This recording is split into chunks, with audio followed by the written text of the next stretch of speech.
हमारी बहन निगम पार्षदा जो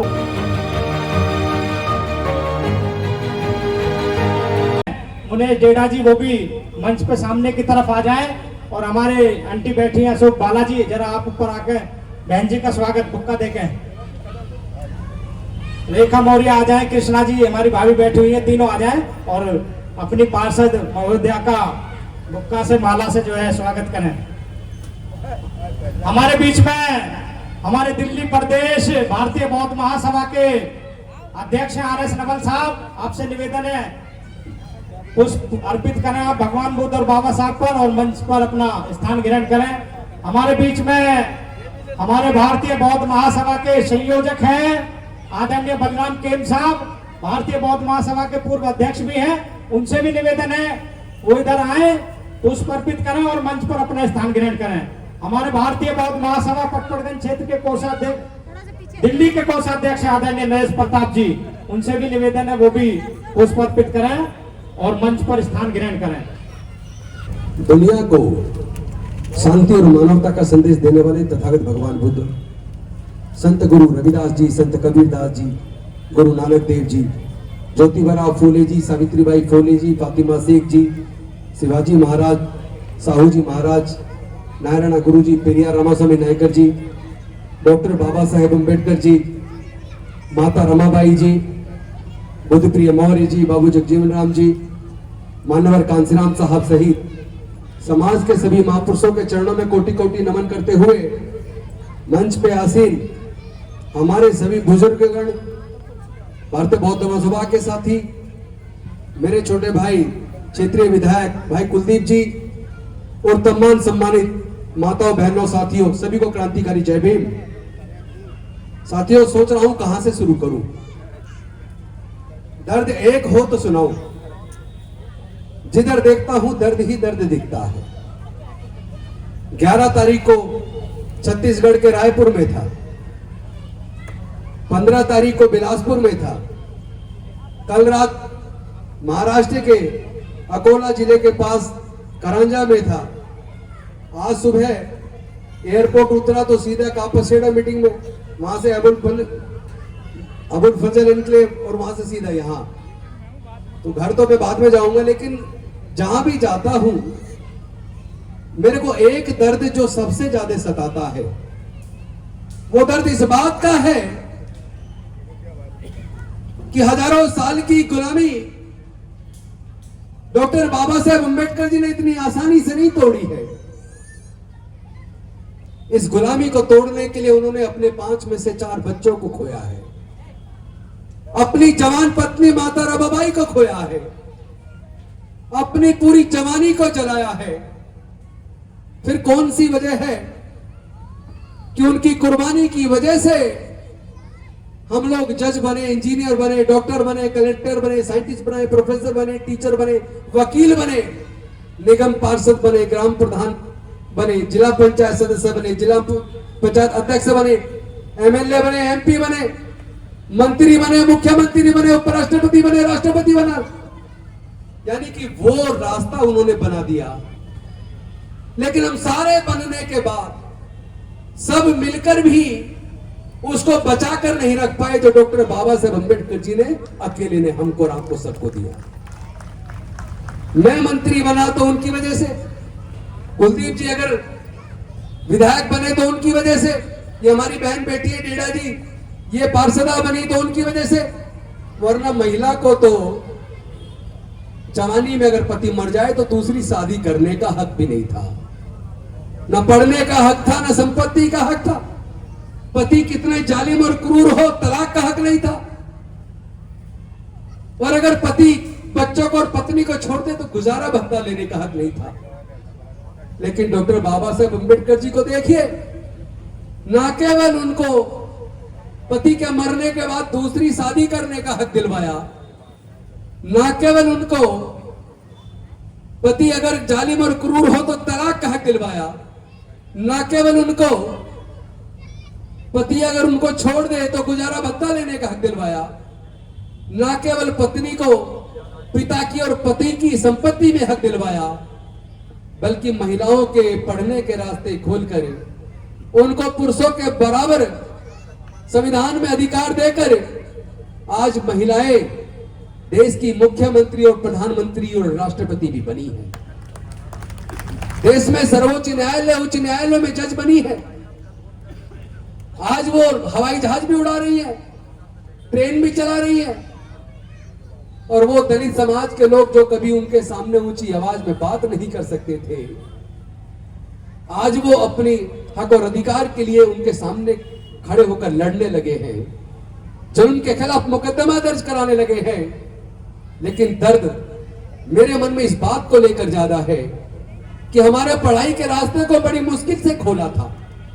जिस मनुस्मृति के चलते इस देश की महिलाओं, इस देश का छूत और शूद्रों के पढ़ने लिखने पर धार्मिक बंदिश थी, अगर उनके पढ़ने के रास्ते डॉक्टर बाबा साहब अम्बेडकर जी ने खोल दिए और एक ऐसी स्थिति भारत में पैदा की जब भारत गरीब था तो भारत में शिक्षा फ्री थी।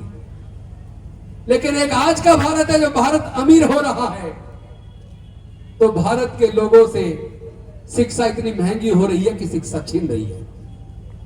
क्या आप अपने बच्चों को पढ़ा पाएंगे?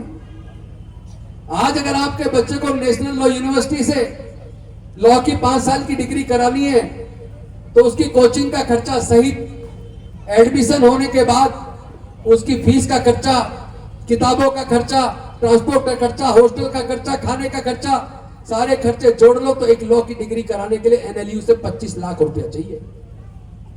एक इंजीनियरिंग की 4 साल की डिग्री कराने के लिए सरकारी इंजीनियरिंग कॉलेज से, दिल्ली सरकार के इंजीनियरिंग कॉलेज से कम 20 लाख रुपया चाहिए। मैं आपसे पूछना चाहता हूं, सरकारों ने शिक्षा को एक इंडस्ट्री में तब्दील कर दिया। आज मनुस्मृति लागू करने की जरूरत नहीं है। आज आपकी पढ़ाई को फिर से पढ़ने पर धार्मिक बंदिश लगाने के लिए मनुस्मृति की जरूरत नहीं है। उन्होंने शिक्षा को इतना महंगा कर दिया, पैसे के अभाव में आपके बच्चे अपने आप ही पढ़ाई छोड़ देंगे। आप में से कितने लोग हैं पूरे भारत के अनुसूचित जाति, जनजाति, पिछड़ा वर्ग, माइनॉरिटीज का रिकॉर्ड उठा के देख लीजिए। अगर आप देखेंगे 99% लोग अपने बच्चों का ये 10 लाख, 15 लाख, 20 लाख, 25 लाख खर्च करके डिग्री नहीं करा सकते। 1% लोग करा लेंगे, जिनकी बाबा साहब के दिए रिजर्वेशन से जिनको नौकरी मिल गई, घर में थोड़ा पैसा आ गया या छोटा मोटा कोई अपना व्यवसाय कर लिया, ऐसे लोग 1% हैं। 1% लोग तो पढ़ जाएंगे, बाकी के 99% लोगों का क्या होगा? क्या उन 99% लोगों के बारे में हमारे इसको सोचना नहीं चाहिए? मुझे दुख इस बात का है, एक सरकार में मंत्री रहते हुए मेरे साथी कुलदीप बैठे हैं, मैंने अपने मुख्यमंत्री से कहा था मुझे 150 करोड़ रुपया इस 76,000 करोड़ के बजट में से दे दो। जो दलित और पिछड़े और गरीब बच्चे पैसे का अभाव में पढ़ाई छोड़ रहे हैं, या जिन बच्चों के लिए हमने बाहर विदेश में पढ़ने की योजना बनाई, हम केवल 5 लाख दे रहे हैं, वहां 50 लाख साल का खर्च है, मैं उनकी सबकी पूरी फीस दे दूंगा। जो बच्चे कॉलेज में पढ़ रहे हैं, लॉ कर रहे हैं, मेडिकल कर रहे हैं, इंजीनियरिंग कर रहे हैं, मैनेजमेंट कर रहे हैं, जो पैसे के अभाव में पढ़ाई छोड़ रहे, उनकी पढ़ाई छूटने नहीं दूंगा। मैं इसी 150 करोड़ में से उनकी फीस भी दे दूंगा और उनको विदेश भी पढ़ने भेज दूंगा। लेकिन मेरे मुख्यमंत्री ने 150 करोड़ नहीं दिया। ये गवाह इस बात के। दुख इस बात का है कि एक भी विधायक, दलित, पिछड़ा, एक भी विधायक खड़ा होकर नहीं बोला। अगर हमारे विधायक बोले होते तो क्या मजाल है, क्या होता? 76 करोड़ में 150 करोड़ की क्या औकात है? मामूली ऊंट के मुंह में जीरा। लेकिन हमारे लोगों को डर लगा रहता है मेरा टिकट कट जाएगा। अरे 10% लोग कौन होते तुम्हारा टिकट काटने वाले? तुम 90% हो, तुम इनको टिकट देने का काम करोगे। अपने आप को एकजुट तो कर लो। अभी तो तुम जातियों में बटे हो। कोई कह रहा दी ग्रेट चमार, कोई कह रहा दी ग्रेट वाल्मीकि, कोई कह रहा दी ग्रेट खटीक। अरे जब तुम अपने अपनी जाति को ग्रेट बताओगे, जाति को मजबूत करोगे, तो समाज कमजोर हो जाएगा। अगर ऐसा ना हुआ होता, मैं आप सबसे पूछना चाहता हूं, अभी की खबर है कल की, आगरा के अंदर एक दलित दूल्हे की बारात निकल रही है। कौन सी बारात ऐसी थी जिस बारात के अंदर डीजे ना बजता हो? डीजे बज रहा था, लेकिन दबंगों ने आकर, स्वर्ण जाति के गुंडों ने आकर उस बारात को रोककर दूल्हे को घोड़े से नीचे खींचकर उसकी पिटाई की, बारातियों की पिटाई की। मैं पूछना चाहता हूं, जितने धार्मिक जुलूस निकलते हैं, आपने भी दिल्ली की गलियों में देखे होंगे, धार्मिक जुलूस निकलते हैं, क्या उसके अंदर इतनी तेज आवाज में डीजे नहीं पड़ते? क्या उसको कोई रोकने आता है? या स्वर्ण जाति के लड़कों की जब शादियां होती हैं, क्या वहां पे डीजे नहीं बजते? क्या उसको कोई रोकने आता है? तो क्या दलितों के ऊपर ही आपका बस चलता है? कितनी वीडियोज आ रही हैं, दलित बच्ची को उठा के ले गए, सामूहिक बलात्कार किया, सिगरेट से जला दिया। क्या है, हम क्या इंसान नहीं है? अरे किस लिए डॉक्टर बाबा साहब अम्बेडकर ने हमें इंजीनियर बनाया, जज बनाया, कलेक्टर बनाया, साइंटिस्ट बनाया, प्रोफेसर बनाया, टीचर बनाया, वकील बनाया? इसीलिए हमें एमपी, एमएलए और मंत्री बनाया था कि हमारी आंखों के सामने हमारी बहन की आबरू लुटती रहे, हमारे भाई का कत्ल होता रहे, हमारी बस्तियां जलाई जाते रहे और हम गूंगे बहरे बन के संसद विधानसभा में बैठे रहे। क्या हमें आवाज बुलंद नहीं करनी चाहिए? क्या हो जाएगा? एमपी, एमएलए, मंत्री बनने से कुछ नहीं होता। जो लोग कहते हैं हुक्मरान बनने का सपना दिखाते हैं, उन्हें पता ही नहीं है कि हुक्मरान का मतलब क्या है। हुक्मरान का मतलब केवल मंत्री बनना नहीं है। अगर केवल मंत्री बनना होता तो हमारी बहन 4 बार मुख्यमंत्री बन गई, क्या हमारे लोगों का पूरा बीमारियां खत्म हो गई? क्या उत्पीड़न बंद हो गया? क्या जो हमारा हक था हमें मिल गया? क्यों नहीं मिला? उस कारण को समझना पड़ेगा। सत्ता केवल मुख्यमंत्री बनने में नहीं है, सत्ता केवल प्रधानमंत्री बनने में नहीं है। सुप्रीम कोर्ट, हाई कोर्ट में आपके जज कितने हैं? अगर आपने कोई योजना बना भी दी और वो तुरंत एक पब्लिक इंटरेस्ट लिटिगेशन लगवाएंगे और वो जाते ही कोर्ट स्टे कर देगा, आपके 5 साल का पीरियड खत्म हो जाएगा। लेकिन कोर्ट से जो वो सरकार बनाने के बाद मुख्यमंत्री आपका अपने बच्चों के लिए देना चाहता था, दे नहीं पाएगा। 5 साल तक केस चलता रहेगा, आपकी सरकार का टाइम पूरा।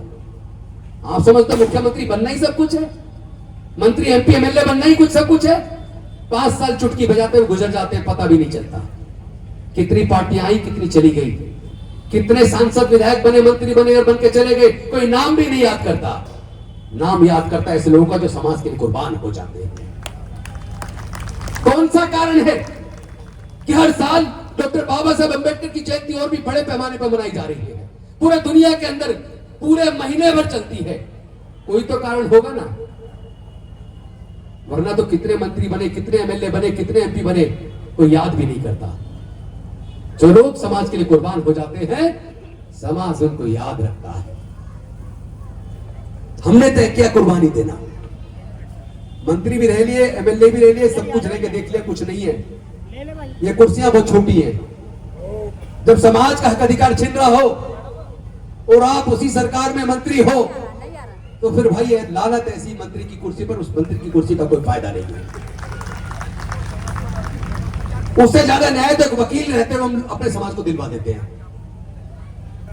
आज आपके सारे अधिकार छीने जा रहे हैं। जितने सार्वजनिक उपक्रम की कंपनियां बनी थी, आज एक एक करके सारी बेइज्जती, आपकी नौकरियों के रास्ते बंद हो गए। नौकरियां नहीं लग रही, रिटायर्ड लोगों की फौज खड़ी हो रही है। जहां देखो रिटायर्ड लोग, जहां देखो रिटायर्ड लोग। पहले हर मोहल्ले के अंदर सरकारी नौकरी घर घर मिलती थी, आज क्या सरकारी नौकरियां लग रही है क्या? जब सारे सरकारी संस्थान बेच दिए तो नौकरी बचेगी कहां से? और जितने भी corporation SC, ST, OBC, minority के विकास के लिए सस्ते दर पर लोन देने के लिए बनाए थे कि नौकरी नहीं तो कम से कम ये सस्ते दर पर लोन लेके अपना कोई रोजगार कर लेंगे, वो सारे उपक्रम बंद हो गए। सरकार उनको पैसा नहीं दे रही है। Special component plan fund, schedule caste का, शेड्यूल ट्राइब का ट्राइबल सब प्लान, वो भी बंद हो गया, जिसमें आपके संख्या के अनुसार प्लान फंड में से जितनी आपकी संख्या पूरे बजट में प्रोविजन था, आज वो प्रोविजन भी सरकारों ने बंद कर दिया। शिक्षा का बजट गिर रहा है, खत्म होता जा रहा है। हेल्थ का बजट गिर रहा है। एम्प्लॉयमेंट के वो बर्बादी नहीं हो रही है। क्यों नहीं हो रही है? क्यों ऐसी सरकारें जीत रही हैं? वो इसलिए नहीं हो रही है क्योंकि जितने दलित, गरीब, पिछड़े, आदिवासी, कम पढ़े लिखे, गरीब, बेरोजगार हैं, उनको तो धर्म की रक्षा का ठेका दे दिया। तुम तो करो धर्म की रक्षा और देश के तमाम संसाधनों पे कब्जा वो करेंगे। हाई कोर्ट, सुप्रीम कोर्ट के जज वो बनेंगे, टॉप ब्यूरोक्रेसी में वो रहेंगे, वो उनके बच्चे व्यापार करेंगे, मंदिर का चढ़ावा उनके घर में जाएगा। लेकिन क्या आपके हिस्से में क्या आया? आपके हिस्से में आया आप धार्मिक जुलूसों में नंगी तलवारें लहराओ और जब दंगे होंगे तो दंगे में या तो मारे जाओगे और अगर सामने वालों को मारोगे तो जेल जाओगे, उसके बाद बर्बाद हो जाओगे। तो दलितों के बच्चे, आदिवासियों के बच्चे, पिछड़ों के बच्चे, ये कथावाचक किसको, कौन जाता है उनको सुनने? धार्मिक जुलूसों में कौन जाता है? दंगों में कौन शामिल होता है? कौन बर्बाद होता है? मेरे समाज के लोग ही तो हो रहे हैं। भैया धर्म की रक्षा की ठेकेदारी छोड़ दो। जातियों को तोड़ो, समाज को जोड़ो और एक ऐसे समाज का निर्माण करो जहां हमारे हक के ऊपर कोई डाका ना डाल पाए, जहां कोई हमारी बहन बेटी के ऊपर आंख उठा के ना देख पाए। इस लड़ाई को लड़ना होगा। ये लड़ाई कुर्बानी मांग रही है। आज डॉक्टर बाबा साहेब अंबेडकर कुर्बानी मांग रहे हैं। डॉक्टर बाबा साहेब अंबेडकर कुर्बानी मांग रहे हैं। वो कह रहे हैं केवल मेरी जयंती मनाने से काम नहीं चलेगा। जयंती तो आप मना रहे हैं, लेकिन जिसको मैंने आपको जो दिया, कितने बलिदान से, संघर्ष से दिया, जिसकी वजह से तुम्हारे घरों में खुशहाली आई, आज वो तो सब काम बंद हो गया है। तुम अभी जयंतियां मना रहे हो। जयंती तो मनाओ, पर कम से कम जितनी दलित जातियां सारे तुम ही कम से कम एकजुट हो जाओ। जिस दिन तुम एकजुट होकर अपनी आवाज को बुलंद करोगे, उस दिन हमारे दूल्हे को घोड़ी से उतारना बंद हो जाएगा। उस दिन हमारी बहन बेटी की इज्जत लूट कर उनकी हत्या बंद हो जाएगी। उस दिन हमारी मूंछ रखने पर, गड़ा छूने पर हत्या बंद हो जाएगी। उस दिन हमारी भगवान की मूर्ति छूने पर हत्या बंद हो जाएगी। क्योंकि शक्ति समाज के अंदर है। समाज बिखरा हुआ है। समाज का इस्तेमाल धर्म की रक्षा में लगाया जा रहा है। अरे अपने इतिहास को तो पढ़ लो। हमारे पूर्वज तो बौद्ध थे। एक ही तो आपका स्थल था, महाबोधि महाविहार, जहां हजारों करोड़ का चंदा चढ़ता है। उस पर भी कब्जा उन्होंने कर लिया। एक महाबोधि महाविहार हम कब्जे से मुक्त नहीं करा पाए। और अयोध्या के अंदर खुदाई में सारे अवशेष बुद्ध के निकले। साकेत नगरी थी, उसमें भी राम मंदिर बन गया। आपको पता है स्वामी विवेकानंद का स्पीच राइटिंग्स पढ़िए, उसके अंदर वॉल्यूम 7 में उन्होंने कहा है अनेकों बौद्ध मंदिरों पर कब्जा करके ब्राह्मण मंदिर बने। यहां तक कि जगन्नाथपुरी का मंदिर वो भी बौद्ध मंदिर है। देवघर का झारखंड का मंदिर, महाकाल का मंदिर वो बौद्ध मंदिर है। वो तो मूर्ति अभी भी मूर्ति की, उसमें कुछ नहीं, केवल लाल टीका लगाया है। सारे अवशेष सारे हमारे पास हमारी जेब में है, अपने फोन में रख के चलते हैं। यानी 500 साल से पहले की जितनी भी खुदाई हुई है, जितने भी अवशेष निकले हैं, वो हमारे और आपके महापुरुषों के धम्म के निकले, बुद्धिज्म के निकले। मार गए क्या? बस मेरे सामने भी तो विकल्प यही था कि तुम ये जो धम्म का काम कर रहे हो, ये हमें परेशान कर रहा है। तो हमारी कैबिनेट में मंत्री रहना है तो फिर ये धम्म का काम, अम्बेडकरवाद का काम, बुद्धिज्म का काम छोड़ दो। एक चीज चुन लो, या मंत्री रहो या फिर अम्बेडकरवादी और बुद्धिज्म का रास्ता चुनो। मैंने कहा मैं इस्तीफा भेज रहा हूं। मैं अपने समाज को डॉक्टर बाबा साहेब अम्बेडकर की विचारधारा को, बुद्धिज्म को नहीं छोड़ सकता। ऐसी लाखों कुर्सी कुर्बान है। क्या करेंगे कुर्सी का? 5 साल बाद तो वैसे भी जानी है। अब चली गई ना। कोई बुद्ध ने कहा हर चीज अनित्य है, कोई चीज परमानेंट नहीं है, किसी की भी परमानेंट नहीं है, सबकी जानी है। मोदी की भी जाएगी, हम भी मरेंगे, मोदी भी मरेगा, सबको मरना है एक दिन, सबको मरना है। अजर अमर कोई नहीं है। लेकिन जीते जी ऐसा काम कर जाओ, समाज के लोग कम से कम आपको याद तो करें, ये आदमी है, ये हमारे समाज की बेटी, इसने समाज के लिए मरना कुर्बान किया, लेकिन गुलामी स्वीकार नहीं की। हम लड़ेंगे, हम जीतेंगे। मेरा तो संकल्प है, जाति छोड़ो, समाज जोड़ो। मैं तो पूरे देश में कोशिश कर रहा हूं कि भैया अपनी जाति को ऊंचा नीचा बताना बंद करो। वो तो आपको इंसान भी नहीं मानते, और आप विरोधी ग्रेट चमार, the great Valmiki, the great, घर में ही बैठे बैठे ग्रेट हो रहे हो। वो तुम्हें पूछ कौन रहा है? घोड़ी से उतार के तुम्हारी यार पिटाई की जा रही है, बहन बेटी की इज्जत लूटी जा रही है, आवाज बुलंद करने पे हमारे घर जलाए जा रहे हैं, युवाओं का कत्ल किया जा रहा है। गाजीपुर के अंदर एक मंदिर के अंदर हमारे छोटे बच्चे ने मूर्ति छू दी भगवान की, उसकी हत्या कर दी।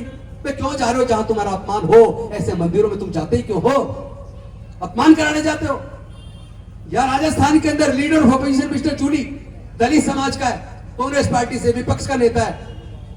वो रामनवमी के दिन अभी तो 15 दिन भी नहीं हुए, रामनवमी के दिन मंदिर में चला गया। जैसे वो मंदिर से निकला तो वहां कांग्रेस बीजेपी का पूर्व विधायक मिस्टर आहूजा, वो गंगाजल छिड़क रहा है, कह रहा है कि एक दलित आ गया था, भगवान अपवित्र हो गए। अरे अगर दलित के अंदर घुसने से भगवान अपवित्र हो जाता है तो ऐसे भगवान की हमें जरूरत नहीं है। कम से कम अपने भगवान को पहचानो। हमारे भगवान तो ये रे तथागत बुद्ध डॉक्टर बाबा साहेब अम्बेडकर। हमारे जीवन में विकास का रास्ता तो बाबा साहब बना गए, हमें और किसी उसकी जरूरत नहीं है। लेकिन मैं कहता हूं, मूर्ति पे माला, विचारों पे ताला, ये धोखा नहीं चलेगा, ये धोखा नहीं चलेगा। डॉक्टर बाबा साहेब अम्बेडकर जी ने कहा था, मी भारत बौद्ध में करी, मैं भारत को बौद्ध में करूंगा। लेकिन 1 महीना 22 दिन बाद दीक्षा लेने के महापरिनिर्वाण को प्राप्त हो गए। हमको सबको मिलकर क्या डॉक्टर बाबा साहेब अम्बेडकर के सपने को साकार नहीं करना चाहिए था? किसी लिए ऐसी सामाजिक व्यवस्था में पड़े हो जहां आपको नीच कहा जाता है, जो जाति की वजह से आपकी घोड़ी से उतार के आपकी पिटाई की जाती है, मंदिर में घुसने पर आपकी हत्या कर दी जाती है, घोड़ा छूने पर हत्या कर दी जाती है, मूंछ रखने पर हत्या कर दी जाती है, घोड़ा खरीदने पर हत्या कर दी जाती है। तो ऐसी सामाजिक व्यवस्था जो आपको नीच बनाती हो और किसी को ऊंचा बनाती हो, ऐसी सामाजिक व्यवस्था को ठोकर मार दो और तथागत बुद्ध के धम्म में आकर आत्मसात हो जाओ और डॉक्टर बाबा साहेब अम्बेडकर का सपना साकार करो। यही एक रास्ता बचा है, वरना कोई दूसरा रास्ता नहीं बचा। आप अपमानित होते रहोगे। और केंद्र की सरकार, आज तो उस सरकार को इलेक्शन कमीशन का भी संरक्षण है, जुडिशरी का भी संरक्षण है। आप लोग सोच रहे हो आपको वहां न्याय मिलेगा, लेकिन आजकल तो वहां भी निर्णय आस्था के आधार पर होने लगे हैं। सबूतों को, संविधान को तख्ताक पर रख दिया जा रहा है। ऐसे में जागो, उठो, अपने हक अधिकार के लिए लड़ना सीखो। और लड़ना तब सीखोगे जब मरना सीखोगे। मरना सीख जाओगे तो जीना सीख जाओगे। इन्हीं शब्दों के साथ आप सबको डॉक्टर बाबा साहेब अम्बेडकर की जयंती की शुभकामनाएं देता हूं। और आपको एक बात और कहना चाहता हूं, ये अप्रैल माह का महीना बहुत ही पवित्र महीना है। इस महीने में एक नहीं, दो नहीं, कितने ही महापुरुष पैदा हुए हैं। आपको सबको पता है 5 अप्रैल को सम्राट अशोक, जिन्होंने पूरी दुनिया को बुद्ध का धर्म दिया, पूरी दुनिया में बौद्ध धर्म का प्रचार प्रसार किया, सम्राट अशोक का जन्म अप्रैल में हुआ। ज्योतिबा फूले जी का जन्म 11 अप्रैल, उनका भी अप्रैल में हुआ। जिन्होंने बुद्ध धर्म की सारे साहित्य को विदेश से, चाइना से और तिब्बत से भारत में वापस लाए, राहुल शंकरदयाल, उनका जन्म भी अप्रैल में हुआ। बाबू जगजीवन राम, जो बाबा साहेब के जाने के बाद उनके दिए हुए रिजर्वेशन को अपने अनेकों विभागों में लागू करके करोड़ों लोगों को रोजगार दिया, उनका जन्म भी अप्रैल में हुआ।